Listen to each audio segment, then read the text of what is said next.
Halo sahabat ATR BPN, ketemu lagi di podcast Kementerian ATR BPN. Kali ini kita bersama Wakil Menteri ATR BPN, Bapak Surya Chandra. Halo Bapak, apa kabar? Halo Ibu Yuli, Ya, apa kabar? baik. Nah, seperti sobat ketahui, sudah 1 tahun ini kita memainkan publikasi terkait dengan Road to GTRA Summit di Wakatobi. Tentunya pasti sobat ATR BPN ingin mengetahui dengan pasti apa sih sebetulnya GTRA Summit yang nanti akan dilaksanakan pada tanggal 8 sampai dengan 10 Juni di Wakatobi. Untuk itu kami mohon mungkin Pak Wamen dapat menjelaskan. Makasih Ibu Yuli. Jadi cerita awalnya itu dari rakor GTRA sebetulnya, rakor wilayah Sulawesi Tenggara. Hadir seluruh teman-teman kita dari Kementerian ATR BPN, lalu juga pemerintah provinsi dan beberapa kabupaten. Nah, di dalam diskusi itu yang kita sebut rakor terintegrasi, karena memang Sultra ini, Sulawesi Tenggara ini unik ya. Provinsinya tidak besar, tapi pulaunya ada 450 lebih. Dan masing-masing pulau itu dikaruniai Tuhan sumber daya alam. Yang luar biasa tentunya Sebagian Pak ya? Kawasan hutan, sebagian masyarakat, banyakkan air. Jadi dia salah satu provinsi kepulauan gitu. Nah, yang unik di Konawe Utara di dalam cerita waktu di rakor itu cerita ada loh Pak di sini izin usaha pertambangan yang total luasnya itu melebihi luas kabupaten kami katanya. Jadi sambil bercanda orang BPN bilang nggak ada kerjaan lagi kita Pak, udah kekunci katanya gitu. Nah, terus kemudian kita gali dan dalam rakor itu kita undang juga teman dari ESDM, kita undang eselon 1, hadir eselon 3. Saya memimpin rapat bersama gubernur dan rupanya ketika ditanya gitu cerita semua Bu. Jadi teman-teman dari SDM cerita, teman-teman dari LHK cerita, orang BPN cerita. Nah, kami menyimpulkan rasanya memang pemerintah sendiri sebetulnya pengen ngobrol gitu. Ini situasi yang bikin semua nggak enak sebetulnya. Ada tumpang tindih, ada menghasilkan ketidakpastian, konflik yang terkait pertanahan dan pengelolaan ruang juga jadi tinggi. Belum lagi peluang-peluang investasi yang terhambat karena itu. Jadi memang dari pemahaman awal yang sangat lokal, kemudian kita diskusi dan wah ini bisa kita kembangin jadi pertemuan nasional begitu. Nah, kemudian berlanjut karena kebetulan Pak Gubernur Sultra, Pak Limasi itu adalah koordinator Badan Kerjasama Provinsi Kepulauan yang pada tahun 2018 mendeklarasikan pembentukannya gitu. Jadi ada deklarasi Batam waktu itu. Nah, intinya memang bagaimana provinsi atau daerah kepulauan ini bisa kumpul dan saling berbagi pengalaman, pengetahuan, bagi masalah dan juga barangkali bagi solusi. Nah, inilah sebetulnya awalnya, jadi berlanjut terus dalam prosesnya kita libatkan hampir semua ya. Jadi saya keliling-keliling ke beberapa menteri juga selain lapor ke menteri kita untuk minta masukan dan hasilnya kurang lebih seperti yang kita siapkan nanti di Wakatobi tanggal 8 sampai 10 Juni. Bertepatan dengan tanggal 8 itu Hari Samudra Dunia, tanggal 9 itu Hari Coral Triangle Bu, di salah satu titik ada segitiga imajiner di Asia Pasifik ini yang koralnya masih utuh, masih bagus, masih alamiah. Nah, titik satunya ada di Wakatobi. Jadi tanggal itu memang tanggal istimewa dan langkah kita untuk mulai mendiskusikan, mensinkronisasi, pemanfaatan ruang dan sebagainya itu bisa jadi awal yang baik saya kira nanti. Ternyata ngobrol itu penting ya Pak. Jadi ini ngobrol yang membuahkan sebuah hasil yang besar. Tentunya keren nanti kita tunggu aja ya Sobat ATR BPN. Nah, di GTR Summit ini kan mengambil tema ya. Kalau saya baca itu yang sudah dipublish itu pemulihan ekonomi yang inklusif dan berwawasan lingkungan melalui reforma agraria. Nah, harmonisasi tata ruang, pemberdayaan masyarakat pesisir dan kepulauan, lebih khususnya penataan pertanahan di ruang wilayah pesisir pulau-pulau kecil ya Pak. Ya. Mungkin bisa disampaikan Pak kira-kira tema-tema apa saja yang nanti akan dibahas di Wakatobi ini?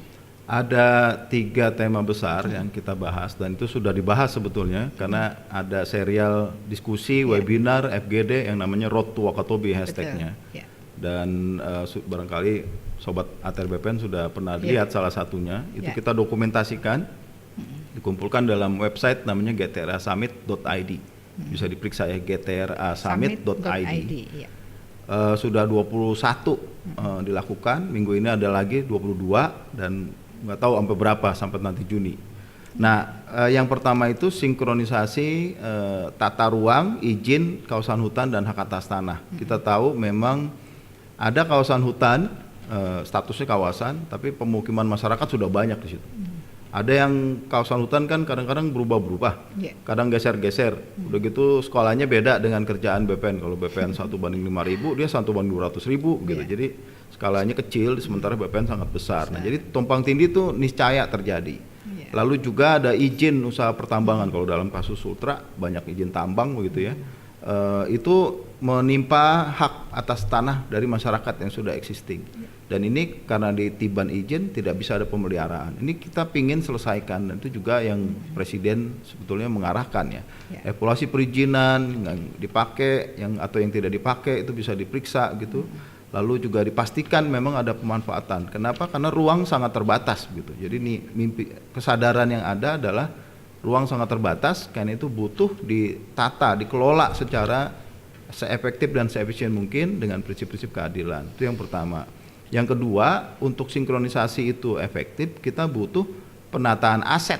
Jadi bagaimana hak atas tanah atau hak pemanfaatan tanah itu betul-betul dilindungi gitu. Negara hadir. Kita tahu ada totalnya resminya di Indonesia ini punya 16.056 pulau. Tapi baru sekitar kurang dari 24% yang terdaftar, yang tercatat, ada sertifikat begitu. Sisanya itu 76% itu belum ada sertifikat. Jadi sangat besar peluangnya. Di sisi lain, di situ juga ada pulau kecil terluar, pulau kecil yang di batas negara 111 pulau, ada yang di dalamnya kecil-kecil gitu. Dan ini ada masyarakat tradisional yang menetap tinggal di situ, ada yang cuman transit, ada yang potensi alamnya bagus tapi belum bisa kita manfaatkan karena memang secara aset belum clear gitu, belum jelas gitu. Siapa yang berhak, siapa yang mengelola, bagaimana menjaga kepastian hukum, juga kelestarian lingkungan seperti itu. Dan ini kita perlu diskusikan. Yang ketiga soal penataan aset, Bu. Jadi setelah asetnya dapat, aksesnya bagaimana ini supaya bisa memberikan nilai tambah. Kalau memang butuh sertifikat ini dapat nilai tambah nggak? Bagaimana peluang akses untuk permodalan dan seterusnya. Ini tidak bisa dikerjakan oleh Kementerian ATR BPN sendiri, karena reforma agraria itu kan makanya ketuanya Menko Perekonomian, bukan ketua gugus tugasnya adalah Menteri ATR. Kalau Wamen kan koordinator pelaksana dari gugus tugas. Nah, kami melihat, wah kayaknya kita perlu deh ngobrol lagi, merevitalisasi lagi mimpi besar yang namanya reforma agraria menjadi mimpi Presiden sejak Nawacita dan dilanjutkan dengan RPJMN 2014, 2015 sampai sekarang lanjut lagi di periode kedua. Ini apa ya milestone yang kita bisa peroleh. Nah, kebetulan momentum nanti kita cari satu angle yang agak unik, yaitu pesisir dan kepulauan. Itu yang seringkali kelupaan atau juga sering banyak konflik karena tekanannya tinggi di situ. Lingkungannya sangat sensitif gitu ya. Terus juga peluangnya sangat besar. Kita baru manfaatkannya relatif masih sangat kecil. PDB dari pesisir itu baru 20%, Bu, dari produk domestik bruto Indonesia ini, negara yang katanya negara kepulauan baru 20% sumbangannya. Pesisir dan kepulauan dan laut itu. Jadi sangat besar peluang tapi juga tantangan besar. Nah, mudah-mudahan sekali lagi summit nanti atau pertemuan puncak ini akan menjadi awal baru ya, milestone baru untuk kita ketemu masalahnya di mana, siapa, kapan, bagaimana kita mengeksekusinya, terus apa yang perlu dilakukan selanjutnya dan seterusnya. Nah, terkait dengan itu Pak, mungkin target yang ingin dicapai di Wakatobi ini nanti pada saat GTR Summit itu apa Pak? Target yang ingin dicapai? Yang pertama ya memang ngobrol dulu sih ya, antar sektor ini ketemu, diskusi dalam forum yang kita susun bersama. Jadi mulai dari judul, tema, ini udah partisipatif, Bu. Jadi judul misalnya kan judul resminya itu menunjuk puncak presidensi G20 ya. Betul. Dengan turunan pemulihan ekonomi inklusif, perluasan lingkungan melalui reforma agraria, harmonisasi tata ruang dan pemberdayaan masyarakat pesisir. Isu G20 ini yang ngusulin Pak Sandiaga Uno. Waktu kami audiensi dengan beliau, wah ini cocok nih, karena presiden selalu nanya sama saya katanya, apa yang konkretnya kalau G20 ya, apa yang tangible, yang nyata. Dan kebetulan Gubernur Sultra cukup komunikasinya baik dengan presiden. Beliau juga bilang kalau presiden tuh pengen banget ke Wakatobi, udah dari periode pertama, tapi belum sempat kesampaian. Coba bikin acara, kata Pak Gubernur. Ya ini acaranya Pak, sekarang kita bikin. Jadi sepertinya memang pucuk dicinta ulam tiba ya. Jadi momentum G20 ini kan presiden ingin ada pemulihan ekonomi, recover together dan stronger begitu ya. Ini konkretnya apa sih kalau buat rakyat kita? Nah, di sini nanti akan ada penyerahan sertifikat hak guna bangunan buat masyarakat suku Bajau. Kita tahu suku Bajau itu sebagian memang ada yang nomad, jadi sea nomads ya. Dia nomadik di laut, jadi nggak punya tempat menetap. Sebagian menetap dengan tiang pancang. Nah, tiang pancang nempel ke bumi ini mestinya bisa ada pengakuan hak atas tanah di situ. Masalahnya adalah ini ada di laut, tanah pancangnya nempel ke bumi, itu kewenangan BPN. Tapi lautnya ini ruang laut kewenangan Kementerian Kelautan dan Perikanan. Nah, ini gimana kita sinkronisasi dari hal sepele itu barangkali ya. Nanti kita mulai, oh ternyata bisa ada ruang untuk usaha, bagaimana memastikan investor kalau dia mau invest di situ. Ini butuh pendekatan yang ya lumayan rumit ya, karena masing-masing udah biasa bekerja dengan sektor masing-masing. Padahal masyarakat seperti Bajau ini banyak Bu di tanah air kita. Ada di Jayapura tuh namanya suku Enggros, itu memang tinggal di laut, asli di laut, dia tiang pancang juga. Ada yang tinggal di Danau Sentani, jadi Danau Sentani sudah terbagi-bagi tuh wilayah adatnya begitu. Nah kita nggak mampu masuk, negara seperti tidak hadir atau lalai begitu.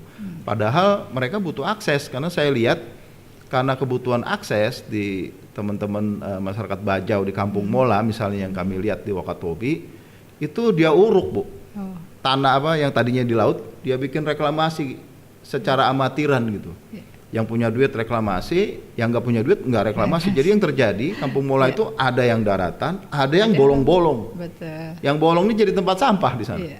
Padahal saya tanya sama mereka, sebenarnya apa sih yang dibutuhkan? Sebetulnya akses permodalan Bu. Jadi dia bikin sertifikat, karena BPN mewajibkan harus tanah dulu, dia reklamasi secara asal tidak mengikuti ketentuan lingkungan begitu, asal dapat sertifikat. Dan akhirnya yang terjadi sekarang banyak yang disita sama bank. Bank juga kesulitan karena ini kredit macet kan. Nah, ini hal-hal begini saya kira penting kita diskusikan. Barangkali kita bisa kasih hak di atas air itu yang sementara sifatnya hak guna bangunan misalnya. Tapi juga kewajiban untuk memelihara. Jadi ada hak dan kewajiban juga pembatasan, rights, restrictions, dan responsibility gitu ya kalau di prinsipnya BPN. Saya kira nanti itu akan jadi menarik ya diskusi itu. Kita udah ketemu Pak Menteri dengan Pak Menteri KKP, Menteri ATR dengan KKP. Udah ada kesepakatan, nanti akan dikeluarkan izin, di atas izin kita kasih hak begitu. Nah ini yang mudah-mudahan bisa diserahkan oleh Presiden langsung. Dan buat saya sih jadi awal ya, jadi titik awal untuk banyak peluang kita bisa manfaatkan. Ruang kita ini kan terbatas ya, jadi makanya perlu ditata, dikelola sedemikian baik gitu. Di sisi lain populasinya meningkat, manusia tuh terus bertambah, kegiatannya hampir nggak terbatas manusia Bu. Jadi apa aja bisa dikerjain sama manusia itu. Di sisi lain kita jangan lupa yang tinggal di ruang kita kan nggak cuma manusia, ada binatang, ada pohon yang kita butuhkan juga. Nah hal-hal ini perlu untuk dipahami, perlu kita sepakati, dan karena itu bisa jadi ada bagaimana memanfaatkannya secara optimal ya, semaksimal mungkin, dan rakyat juga ikut menikmati, tidak cuma sebagian yang punya modal begitu. Kalau suku Bajau itu memang nggak bisa hidup di darat katanya Pak. Kalau di darat masuk angin, sakit-sakit gitu. Jadi dia harus di atas air. Tetapi luar biasa pemerintah sudah ada. Jadi negara hadir seperti Bapak itu sampaikan memang sangat dibutuhkan sekali, karena tanpa keberadaan negara semua hal itu tidak dapat kita capai. Nah untuk itu Pak, apakah nanti setelah GTR Summit tadi sudah sampai apa yang ingin dicapai, kira-kira Apa sampai di sini aja Pak ini? Memang tantangan mengerjakan program strategis nasional reforma agraria ini timeless, Bu. Istilahnya timeless. Waktu itu Ibu dan teman-teman ATR BPN dan banyak kementerian terkait itu bekerja masa lalu. Jadi masalah yang dibuat oleh masa lalu begitu. Masa sekarang dan masa depan sekaligus. Jadi tiga spektrum waktu itu dikerjakan barengan gitu. Karena itu tidak mudah. Karena itu kita perlu berbagi tugas supaya ketika nanti presiden ganti, menteri ganti, wamen ganti, siapapun yang ganti di sini itu masih terus berlanjut begitu ya. Dan barangkali nanti di summit saya membayangkan memang selain membahas masalah, kita belanja masalah, kita juga bisa mendiskusikan risikonya apa sih? Risiko apa yang mungkin muncul ketika kita mau melakukan apapun yang nanti disepakati begitu. Lalu ya perlu strategi monitoring risikonya itu gimana supaya monefnya apakah sudah on the track atau dimitigasi dengan baik, apa yang perlu disiapkan dan seterusnya seperti itu. Dan termasuk kalau nanti dibutuhkan perubahan regulasi, perubahan juknis antar kementerian, kita perlu bikin mekanisme kerja yang seamless ya, seperti pipa itu nempel gitu, nggak sambung-sambung. Dan ini bukan untuk mengambil kewenangan, KKP tetap dengan kewenangannya, ATR BPN tetap dengan kewenangannya, Kementerian ESDM tetap dengan kewenangannya, KLHK tetap. Tapi kita punya bisnis proses yang saling terkoneksi gitu, yang seamless, yang nempel terus dan rapi. Karena pertaruhannya terlalu besar ya. Lingkungan kan ruang ini terbatas. Manusia terus berkembang, kegiatannya nggak ada batas. Belum lagi kalau ditambah potensi bencana jadi besar gitu ketika tata ruang tidak diperhatikan gitu ya. Nah ini kita berpacu dengan waktu sebetulnya. Di sisi lain ada peluang yang jadi terhambat. Orang mau invest karena tidak ada kepastian, dia nggak jadi. Masyarakat yang cenderung miskin karena tinggal di pesisir itu cenderung miskin. Memang pembangunan kita banyaknya orientasi darat nih, bukan ke pesisir apalagi laut gitu ya. Baru mulai di era Presiden Jokowi sepertinya. Itu butuh perhatian khusus gitu. Dan saya kira nanti di pertemuan puncak GTERA ini kita bahas itu semua, kita rumuskan bareng. Dan akan ada juga side meeting, pertemuan samping gitu yang dilakukan oleh para CSO, Bu. Kan Presiden udah beberapa kali ketemu dengan CSO, jadi saya dan teman-teman cuma melaksanakan arahan Presiden secara tidak langsung. Akan ada pertemuan nanti tanggal 8-nya di sana. Mereka akan membahas dari sisi masyarakat sipil kayak apa, masyarakat ya, LSM gitu ya. Pandangannya apa, mungkin kritis sama pemerintah, nanti kita ketemuin aja. Jadi semua ikut partisipasi karena kalau sekarang ini road to Wakatobi. Setelah Wakatobi ini mungkin road after Wakatobi. Kita bisa bikin kan masih ada beberapa tahun ya pemerintahan ini bisa ada evaluasi, bisa ada menemukan tantangan dan peluang baru nanti. Saya selama jadi wamen saya siap bantuin ya. Artinya memang ini kerjaan yang berkesinambungan, estafet gitu. Artinya tidak bisa diselesaikan oleh satu menteri berikutnya, presiden berikutnya dan seterusnya begitu. Terima kasih Pak Wamen tentunya karena kita dibatasi oleh waktu, kita akan kembali Pak karena kami sangat tertarik itu nanti nextnya gimana tuh road after Wakatobi. Kita tunggu nanti juga hasil-hasilnya. Baik Sobat ATR BPN, terima kasih sudah hadir bersama kita di sini. Wawancara yang sangat menarik bersama Wamen kita Bapak Surya Chandra dengan waktunya yang begitu padat. Jadi kita sangat beruntung beliau ada berada di tengah kita. Selamat siang, sampai jumpa next lain waktu. Terima kasih. Ya.